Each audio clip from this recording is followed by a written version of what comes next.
নমস্কার বন্ধুরা, shout with Dipanjan চ্যানেলে আপনাদের সকলকে স্বাগত জানাই। আপনারা শুনছেন শ্রীমদর্শন। শ্রীমদর্শন 16টি খণ্ডে সম্পূর্ণ। ভগবান শ্রীরামকৃষ্ণদেবের অপার অনুগ্রহে এই গ্রন্থের প্রথম ভাগের প্রথম সংস্করণ 1366 বঙ্গাব্দে ও ইংরেজির 1960 খ্রিস্টাব্দে প্রকাশিত হইয়াছিল। তদবধি ভক্তগণের চাহিদাতেই একের পর এক সংস্করণ প্রকাশ করা সম্ভব হইতেছে। শ্রীমদর্শনের মূল আবেদন, গৃহে বাস করিয়া কি প্রকারে দেবভাবে জীবনযাপন করা যায়, কিভাবে বেদ বর্ণিত উপায়ে সুখ দুঃখ সমভাবে গ্রহণ করিয়া সংসারে শান্তিতে বাস করা সম্ভব হয়। এই পুস্তকে আছে পরমহংসদেবের ও মায়ের কিছু নূতন কথা, আর স্বামীজি প্রমুখ অন্তরঙ্গ সন্তানদের কথা, আর আছে কথামৃতকার দ্বারা কথামৃতর ব্যাখ্যা এবং শ্রীরামকৃষ্ণ জীবনালোকে উপনিষদ, গীতা, ভাগবত, পুরাণ, বাইবেল আদি শাস্ত্রের আলোচনা।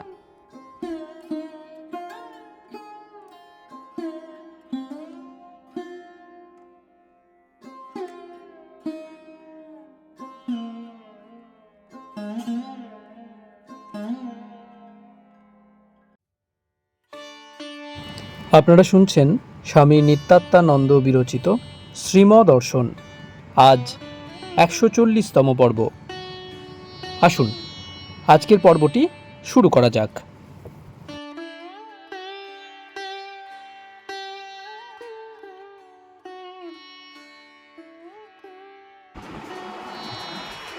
পিটার মানা করেছিলেন কিনা আমি ঈশ্বরের সন্তান এ কথা বলতে।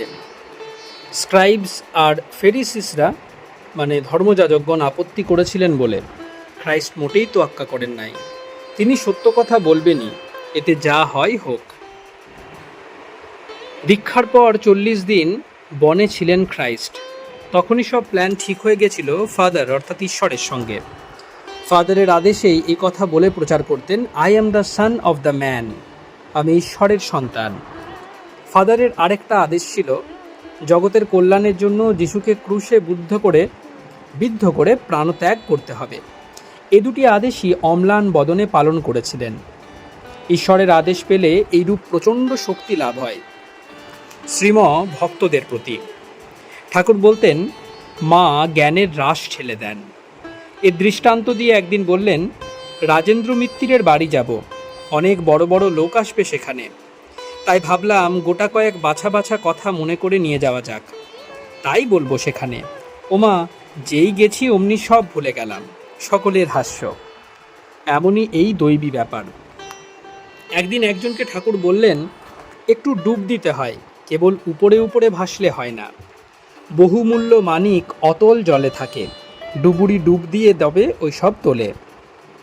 ডুব ডুব ডুব ডুব সাগরে আমার মন, ডুব ডুব ডুব ডুব সাগরে আমার মন, তলাতল পাতাল খুঁজলে, তলাতল পাতাল খুঁজলে পাবি রে প্রেম রত্ন ধন, পাবি রে প্রেম রত্ন ধন, ডুব ডুব ডুব ডুব সাগরে আমার মন, ডুব ডুব ডুব ডুব সাগরে আমার মন। ওই লোকটি বিডেন স্কোয়ারে লেকচার দিত। এরা মনে করে লেকচার দিলেই সব হয়ে গেল। ঠাকুর তাকে হেসে হেসে জিজ্ঞাসা করলেন, মশায়ের ব্রাহ্ম সমাজে যাতায়াত আছে নিশ্চয়ই? লোকটি উত্তর করল, আগে হ্যাঁ, একটু একটু আছে। ঠাকুর আবার হেসে বললেন, তা আমি দেখলেই বুঝতে পারি। সকলের হাস্য। পাদ্রীরা যে এত লেকচার দেয় আর বলে এ করো ও করো, এখন তাদেরই কথা শুনছে কে? ফাউন্টেন অর্থাৎ হৃদয় থেকে যে বের হচ্ছে না ওসব কথা, ওদিক একেবারে শূন্য। শুধু কথায় চিরা ভিজে না, খালি লেকচার শুনছে কে? জীবন দিয়ে দেখাও যা বলছো, তবে লোকে শুনবে। ব্রাহ্ম সমাজে ওইরূপ, খালি লেকচার। ঠাকুর বলেছিলেন, একবার নন্দন বাগানে ব্রাহ্ম সমাজে গেছি। দেখছি বেদিতে যে বসেছে সে কি লিখে এনেছে। একবার ওটা দেখছে আর চক্ষু ডান ও বামে সঞ্চালন করিয়া এমন এমন করে বলছে। এ কথার কি প্রভাব হবে শ্রোতার উপর। ঠাকুর বলেছিলেন 3 রকম ঋষি আছে, ব্রহ্মর্ষি, দেবর্ষি ও রাজর্ষি। ব্রহ্মর্ষি সুখদেব, দেবর্ষি নারদ আর রাজর্ষি জনক। ব্রহ্মর্ষির কাছে বইটই নাই, সবই মুখে। বিন্দে ঝি ঠাকুরের কথায় বেশ বলেছিল, না বাবা, সবই তাঁর মুখে। আমরা তখন বরানগর থেকে এ বাগান ও বাগান বেরিয়ে বেরিয়ে দক্ষিণেশ্বর মন্দিরে গেছি। দেখি একঘর লোক বসা ঠাকুরের কাছে। তারপর সব ঘুরে ফিরে এসে দেখি কেউ নাই। এই আধ ঘন্টার মধ্যে এসব হয়ে গেল। বিন্দেঝি বারান্দায় দাঁড়িয়ে। তাকে জিজ্ঞেস করলুম, হ্যাঁ গা, সাধুজি এখানে আছেন? তিনি বুঝি অনেক বইটই পড়েন? তখন ওই ভাবছিল কি না, বই না পড়লে জ্ঞান হয় না। ব্রাহ্ম সমাজের লেকচার শোনার খুব ঝোঁক ছিল, ওখান থেকেই এই ভাব পেয়েছিলাম। বিন্দে তখন ওই কথা বলেছিল, না বাবা, সবই তাঁর মুখে। আহা, কি পাকা কথা! ব্রাহ্ম সমাজের লেকচার শুনতুম আর ভাবতুম যেন ঈশ্বর বহু দূরে আর কত উচ্চে। ওমা, ঠাকুরের কাছে গিয়ে দেখি তিনি ঈশ্বরের সঙ্গে কথা কইছেন বিড়বিড় করে। মনে হচ্ছে যেন ঈশ্বর আমার হাতের কাছে। লেকচার আর দর্শনে এত তফাৎ। ওয়ান্ডারফুল ম্যান, অলৌকিক পুরুষ। আলাদিন আর ওয়ান্ডারফুল ল্যাম্পের গল্পে আছে, কাকা বলছে ওই সুড়ঙ্গ দিয়ে গিয়ে ল্যাম্পটা আনতে হবে। ওমা, ওখানে গিয়ে দেখে গাছে গাছে মণি মুক্তা অজস্র ফলে আছে। কোচড়ো করে যত পারে নিয়ে এলো, কত আর আনা চাই। তেমনই ঐশ্বর্য ঠাকুরের। কত আর নেবে একজন লোক? কত মণি পড়ে আছে চিন্তামণির নাচদুয়ারে। বাগানে বেড়াইতে গিয়া শ্রীম লাভ করিলেন দুর্লভ বস্তু শ্রীরামকৃষ্ণকে। তারই কি আভাস পূর্বোক্ত বাণীসমূহ? শ্রীম স্বামী নির্বেদানন্দের প্রতি। আহা, কি সব ভাব ঢুকিয়ে দিয়েছিলেন ঠাকুর। নরেন্দ্র আমাদের ওপাড়ার ঠাকুর বাড়িতে বেড়াতে এসেছিলেন।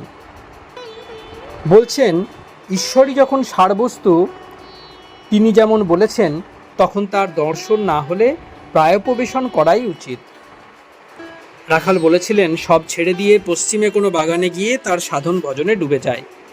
সহাস্যে নরেন্দ্র তখন ফ্রেশ ফ্রম দ্য ব্রাহ্ম সমাজ। তাই ঠাকুরকে বললেন, এসব ঈশ্বরীয় দর্শনাদি হ্যালুসিনেশন, মনের ভ্রম। ব্রাহ্ম সমাজে শুনেছেন, আরও শুনেছেন, বেশি ঈশ্বরকে ডাকলে বেহেড হয়ে যাবে। এসব কথা ওখানে খুব হতো কি না? এইসব কথা শুনে ঠাকুর ভাবিত হয়ে উঠলেন।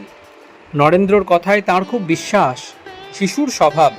শিশু যেমন সব কথা মাকে জিজ্ঞেস করেন, তেমনি ঠাকুর জগদম্বাকে জিজ্ঞাসা করলেন, মা, এসব কি তাহলে মনের বাতিক? মা হেসে উত্তর করলেন, সে কি করে হয় বাবা? আমি যে তোমার মুখে কথা কইছি, আর তুমি যা দর্শন করছো সব যে মিলে যাচ্ছে আমার কথার সঙ্গে আর বাস্তবের সঙ্গে। ঠাকুর বলেছিলেন, একদিন চাঁদনিতে দাঁড়িয়ে আছি আর তক্ষুনি জগদম্বা চোখে আঙুল দিয়ে দেখিয়ে দিলেন। কি দেখিয়ে দিলেন? না, জগদম্বায় মানুষ হয়ে বেড়াচ্ছেন। আর দেখালেন এ রূপও, অর্থাৎ ঠাকুর রূপও তিনি স্বয়ং। নিজের কর্মত্যাগ কি করে হয়েছিল তাও ঠাকুর একদিন বলেছিলেন। বেলপাতা ছিঁড়তে গিয়ে একটু আঁশ উঠেছে, দেখে আর ছিঁড়তে পারলাম না, দেখছি যেন রক্ত বেরোচ্ছে। আরেকদিন ফুল তুলতে গিয়ে দেখলাম এক একটি ফুলের গাছ এক একটি তোড়া বিরাট শিবের উপর স্থাপিত। এই দেখে ফুল আর তোলা হলো না। 2. আজ বুদ্ধ পূর্ণিমা। আকাশ আলো করিয়া চাঁদ উঠিয়াছে। শ্রীমর মন প্রফুল্ল। তিনি বুদ্ধবিহারে ভগবান বুদ্ধদেবকে দর্শন ও প্রণাম করিতে যাইবেন। তাই জগবন্ধু, বিনয়, ছোটনলিনী, শুক্লাল প্রভৃতিকে আগে পাঠাইয়া দিলেন। তিনি ডাক্তার বক্সির সঙ্গে মোটরে যাইবেন। ভক্তরা বেনেটোলার বিরাট গন্ধেশ্বরী মূর্তি দর্শন করিয়া যাইতেছেন, যেন দুর্গা প্রতিমা। College square Buddha Vihar. ফুটপাতে ভক্তরা অপেক্ষা করিতেছেন। শ্রীম কিছুক্ষণ পরে মোটরে আসিয়া উপস্থিত, সঙ্গে স্বামী নির্বেদানন্দ ও ডাক্তার বক্সি। শ্রীম দ্বিতলে উঠিবেন। গুর্খা দারোয়ান লোহার কুঞ্চিত দরজা খুলিয়া দিল। শ্রীমর পায়ে চটি জুতা, তন্ময় ভাব। উপরে উঠিতেছেন। ভক্তদের কথায় জুতা নিচে নামিয়া রাখিয়া গেলেন। দ্বিতলের পূর্ব দেওয়ালের কাছে মধ্যস্থলে একটি সুন্দর বেদী। ইহার মধ্যে ভগবান বুদ্ধের দেহাবশেষ। আজ উহা অতি সুন্দর করিয়া সাজাইয়াছে পুত্রপস্পে। পুত্র পুষ্পে। আর প্রাচীন প্রথা অনুযায়ী বেদির পার্শ্বে অনেকগুলি মোমবাতি জ্বলিতেছে। শ্রীম বেদিমূলে ভক্তি ভরে ভূমিষ্ঠ হইয়া প্রণাম করিলেন সঙ্গীগণ সহ। তারপর দেয়ালে অঙ্কিত বুদ্ধলীলার চিত্রাবলী দর্শন করিতেছেন, আর ডাক্তার বক্সি লীলার বিবরণ পড়িয়া শুনাইতেছেন। বুদ্ধজননী মায়াদেবীর গর্ভে শ্বেতহস্তি প্রবেশ করিতেছে ও বুদ্ধ গৃহত্যাগ করিতেছেন। বোধিদ্রুম তলে বুদ্ধ ধ্যানমগ্ন, নির্বাণ লাভ। প্রথম প্রচার পরিনির্বাণ প্রভৃতির চিত্রাবলী। প্রথম প্রচারের ছবি দেখিয়া শ্রীম আনন্দে বলিতেছেন, আহা কি শান্ত ভাব। পরিনির্বাণ দেখিয়া বলিলেন, আনন্দকে বলেছিলেন, কিছুক্ষণ পূর্বে গাড়ির চাকা ভেঙে গেলে তাকে টেনে নিলে যে অবস্থা হয়, এখন আমার সে অবস্থা। দক্ষিণ ও উত্তর দেয়ালের সবগুলি ছবি দেখিয়া শ্রীম পুনরায় বেদীর নিকট আসিলেন। বেদী স্পর্শ ও প্রদক্ষিণ করিয়া বেদীমূলে বসিয়া 2 মিনিট ধ্যান করিলেন। তারপর নিচে নামিয়া আসিলেন। নিচের তলায় হলে বক্তৃতা হয়, তাহার দেয়ালে লীলাচিত্র। দক্ষিণ, পূর্ব ও উত্তরের সব ছবি দেখিয়া বাহির হইতেছেন। উত্তরের দেয়ালে বাহিরে যাইবার ডান হাতে বুদ্ধের 8টি উপদেশ প্রস্তরে লিখিত। প্রাণী হিংসা করিও না, মিথ্যা কথা বলিও না, চুরি করিও না, পর স্ত্রীকে মায়ের মতো দেখিবে ইত্যাদি। শ্রীম অন্তেবাসীকে বলিলেন, নিন এগুলি মুখস্থ করে নিন, আমরা পরে শুনব। অন্তেবাসী ও স্বামী নির্বেদানন্দ উপদেশগুলি পড়িতেছেন। ছোট রমেশ সম্মুখে দাঁড়ান। শ্রীম তাহাকে বলিলেন, মুখস্থ করে নাও তুমিও।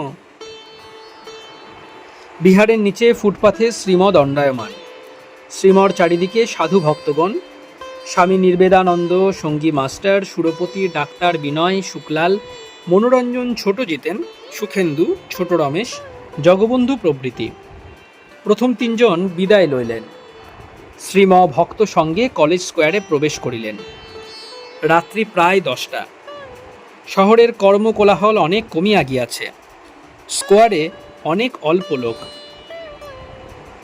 গ্রীষ্মকাল, পূর্ণচন্দ্রের কিরণ জলে পড়িয়া চকমক করিতেছে। সেই আভা আবার জলের চারিদিকের পুষ্প বিতানে প্রতিফলিত। সুন্দর পুষ্প আরও সুন্দর দেখাইতেছে। পূর্ব তীরের মধ্য ফটক দিয়া প্রবেশ করিয়া শ্রীম উত্তর দিকে চলিতেছেন, তারপর পশ্চিমে। শেষ প্রান্তে উপস্থিত হইয়া চোখে ইঙ্গিত করিয়া হিন্দু স্কুল ও প্রেসিডেন্সি কলেজ দেখাইয়া বলিলেন, এখানে আর ওখানে পড়াশোনা করতুম। জগবন্ধু জিজ্ঞাসা করিলেন, কোথায়, হিন্দু স্কুলে? শ্রীম উত্তর করিলেন, না, হিন্দু স্কুলের 2টো ঘরে প্রেসিডেন্সি কলেজের 1st ইয়ার আর 2nd ইয়ার ক্লাস বসত। এই বিল্ডিং হয় যখন 3rd ইয়ারে পড়ি। প্রায়ই এখানে অর্থাৎ গোল দিঘিতে আসা হতো। এখানে মঠের একটি ভক্ত আসিয়া প্রণাম করিলেন, মহাপুরুষের দীক্ষিত। ভক্তের সঙ্গে কথা কহিতে কহিতে পুনরায় পূর্ব দিকে চলিতেছেন। শ্রীমর ডান হাতে জলাশয়, তাহার তীরে মাঝে মাঝে পুষ্পবিতান, তাহাতে নানা প্রকার সিজন ফ্লাওয়ার। শ্রীম চলিতেছেন আর উৎসুকতার সহিত দেখিতেছেন ওই পুষ্পরাজি। তার মাঝে মাঝে ঘাসের ক্ষুদ্র লন, তাহাতে কেহ শুইয়া আছে, কেহ বসিয়া। শ্রীম উহা দেখিতেছেন আনন্দোত্তফুল্ল লোচনে। বলিতেছেন, ইউথফুল লাইট জলিটি, যৌবনের তরল আনন্দোচ্ছ্বাস। এসবও দেখতে হয়, তবে ব্যালেন্স অর্থাৎ চিত্তের সমতা ঠিক থাকে, নয়তো এক ঘেয়ে হয়ে যায়। মালা বাদ দিবার জো নাই। বেদের মালা বাদ দিলে ওজনে কম পড়বে, চলবে কেন? শ্রীম এবার আসিয়া দাঁড়াইয়াছেন। পূর্ব তীরের উত্তর অর্ধাংশের মধ্যস্থলে। শ্রীমর সম্মুখে জলাশয়, তারপর সিনেটের বারান্দার অতিকায় পিলার সমূহ, আর পশ্চাতে থিওজফিক্যাল হল ও বুদ্ধ বিহার, শিরোপরি উজ্জ্বল চন্দ্রমা। তিনি যেন কি স্মরণ করিতেছেন। কিছুক্ষণ পর ব্যগ্রভাবে বলিলেন, হ্যাঁ, মনে পড়েছে, একবার মেডিকেল কলেজের বাঙালি ছাত্র আর সাহেব ছাত্রদের মারামারি হয়। বাঙালিরা 100 আর ওরা 50-60 জন। বাঙালি ছেলেরা দৌড়ে পালাচ্ছে ওপারে বিদ্যাসাগর মশায়ের স্ট্যাচুর কাছে। তখন আমি এসে এর মধ্যে পড়েছি। এখন কি করা যায় ভেবে খুব ধীরে ধীরে অন্যমনস্কভাবে চলছি। ওরা আমায় আর কিছু বললে না এই দেখে। শ্রীম দক্ষিণ দিকে চলিতেছেন পূর্ব তীর দিয়া। ঠিক মধ্যস্থলে দাঁড়াইলেন। বড় ফটক পিছনে, সম্মুখে জলাশয়। ভক্তদিগকে বলিতেছেন, দেখুন তিনি কেমন সব করে দিয়েছেন জীবন ধারণের জন্য, জল হাওয়া যা যা দরকার সব। শ্রীম আনন্দে ভরপুর। শিশু যেমন নূতন জিনিস পেলে আনন্দে নৃত্য করে, শ্রীমর অন্তর আনন্দে নৃত্য করিতেছে। পুরাতন সব যেন আবার নূতনভাবে দেখিতেছেন। শ্রীমর বয়স ৭১, কিন্তু তিনি যেন যৌবন আনন্দে মগ্ন।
আপনারা শুনছিলেন স্বামী নিত্যাত্মানন্দ বিরচিত শ্রীম দর্শন। আজ ১৪০তম পর্বটি আপনাদের কাছে পরিবেশন করলাম। আমাদের ভিডিওগুলি কেমন লাগছে আমাদের জানান। কোনো সাজেশন থাকলে তা অবশ্যই জানাতে পারেন। আমাদের ভিডিওগুলি লাইক করুন, আপনাদের বন্ধুবান্ধব ও পরিবার পরিজনদের মধ্যে শেয়ার করে দিন। শাউট উইথ দীপাঞ্জন চ্যানেলটি সাবস্ক্রাইব করুন এবং প্রতিনিয়ত বিভিন্ন আপডেট পাওয়ার জন্য বেল আইকনটি অবশ্যই প্রেস করবেন। অনেক অনেক ধন্যবাদ। নমস্কার, ভালো থাকবেন। জয় ঠাকুর, জয় মা, জয় স্বামীজি।